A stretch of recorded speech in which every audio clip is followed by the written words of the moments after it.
Wait, regard. I like this new opening.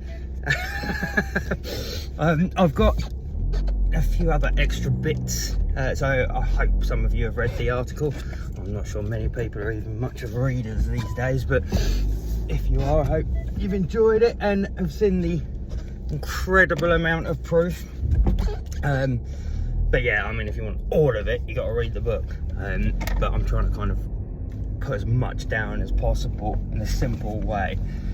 It means that, I mean, even if anyone wants to verify everything, they can just like copy and paste it into AI and say, can you check all of this information?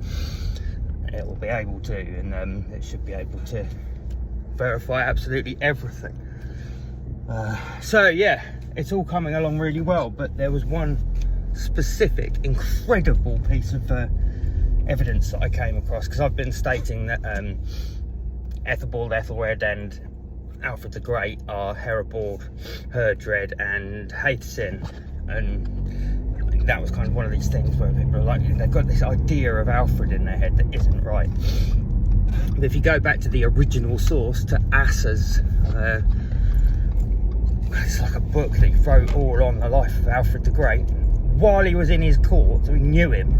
You know, like, but I'll take his word. He literally says that Alfred the Great is a Geat.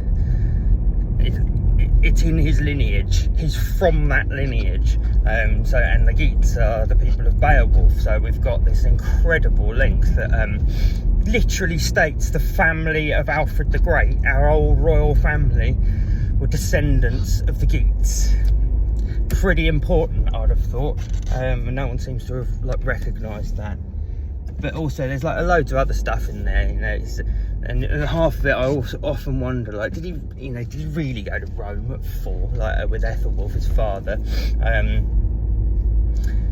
You know, there are certain things in there. They were very kind of like moving into this Christian world, and I don't know. It seems like a hell of a long way to go.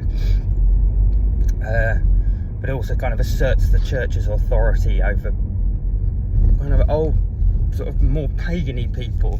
You know, even his brothers were not documented as Christian. It's interesting, but then actually thinking about it, when he beat Guthrum, his name Guthrum, they baptised him and they changed his name to Ethelstan.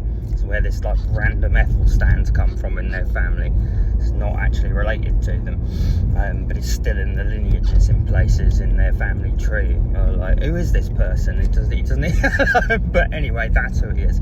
But that's so critical. I thought that was absolutely.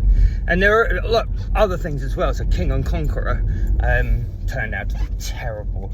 I kept watching it and was just like, oh no, what have you done?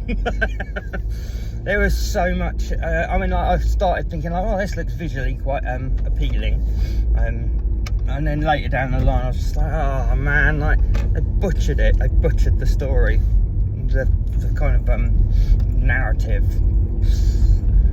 That's not how I'd have done it. That's not how I'd have imagined it. You know, William the Conqueror was a fucking tyrannical murderer.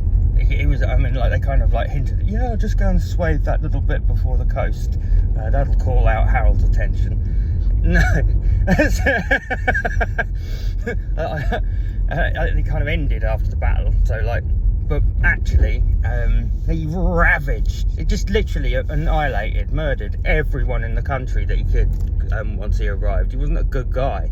And the kind of impression is that we get from the film or from the TV programmes, it was a great chap. Yeah, saviour of England. It's like, no, it's absolute bollocks. But yeah, they also seem to, oh my god, put a chick in it and make it gay. They had to put a gay story in it. Like, totally unnecessary little gay story in it. I mean, like, we haven't met our diversity quota, so we'll pop one in too. We don't need to have a gay thing in every single programme, just so you're aware. It doesn't have to be in every single historical drama. Like, you know, every reproduction doesn't have to have a gay person in it, or a black person, or, you know, like, they're fine. Like, we're all okay with those people. They don't have to be in every historical documentary to make it seem like it was totally normal back then. It wasn't. I was just like, oh God, here we go. They're doing that now. And then there are other interesting things for me, was like Harold's son Magnus, and I know that Harold had Beddingham in the Ouse Valley, where I've been talking about all this stuff going on. That was a Royal Saxon Minster of offers. He took it, and then he handed it down to, I think it was, not quite sure of the exact run, but I think it went down to, it ended up with Egbert. It was Earl Godwin, Egbert, this is part of Alfred's lineage as well, but it was Earl Godwin and Harold Godwinson. The Godwins were basically at this Royal Saxon Minster, and I wonder if it wasn't just actually their home, would make sense.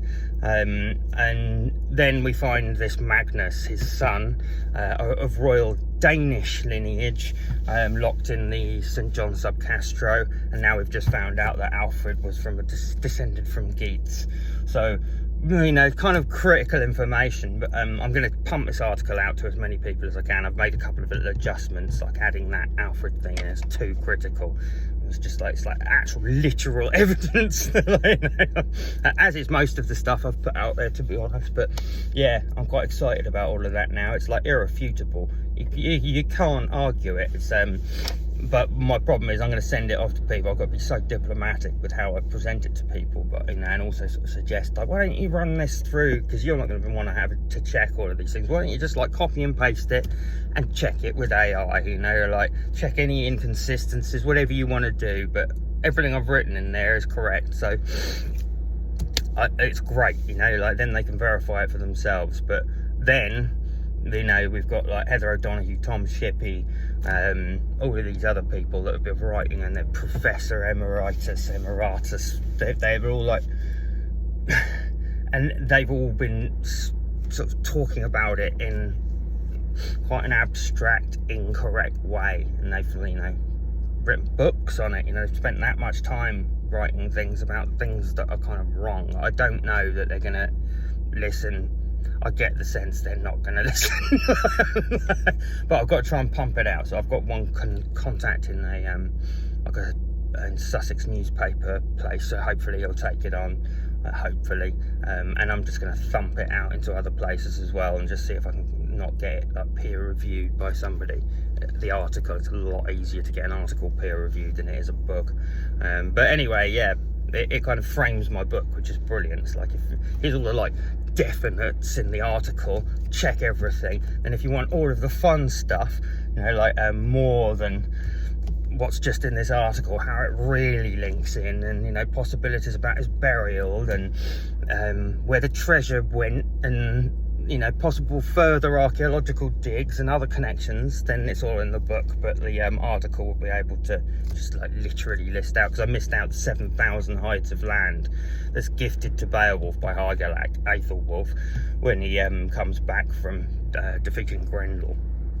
He lands back in Geat land and is gifted 7,000 hides of land by Hygelac. And it just turns out that a 6th to 7th century document called the Tribal Hidage, you know, just before when Beowulf was, states that Sussex is 7,000 hides. Saxana, 7,000 hid is how it's recorded. And then, yeah, in the Beowulf text it says 7,000 estate. It doesn't say hides, but people that have translated it have put hides in. But it's like a curious connection. Another one, yeah.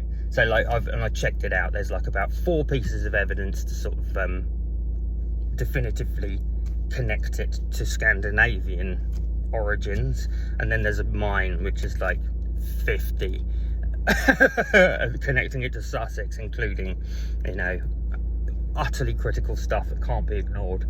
So, you know, like it's just got, yeah, whoever's been listening to me, and it's like, you know, you're on the early train of understanding the truth behind the story when no one else does. It's still going to be, I wonder how many more years it's going to be pumped out as a sort of inaccurate version, where, yeah, it all happened in Scandinavia in the 6th century, or perhaps the 4th century, or perhaps never, you know, like, and yeah, you know, I try and explain what the monster is likely to have been, Grendel, and also what the dragon is likely to have been. As if he, regardless of him seeing things in the night sky, which I explained is probably the Aurora Borealis, the Miyake events that occurred directly during his life, the two of the main biggest ones, right at the beginning of his life and the sort of like after the end of his life, and you're like, that's no coincidence. But I also believe that there were, I mean, these knucker legends in Sussex, they're so extensive that you got to think, like, if they are real, where do they come from? You know, this is where I always like love learning. So where did those things come from? Where did those dragon legends come from? Those knuckers, these Nikors, the exact same one that's in Beowulf, this sort of water dragon that can swim and it's like serpent-like. You know, where did that come from? And yeah, that's in the book too. But because I believe there was a genuine, actual creature that is alive today that was there. But anyway, you want to know, like, have a look. I've done other videos on it, so you can look them up if you don't want to. Take it easy, everybody. Speak to you soon. Bye.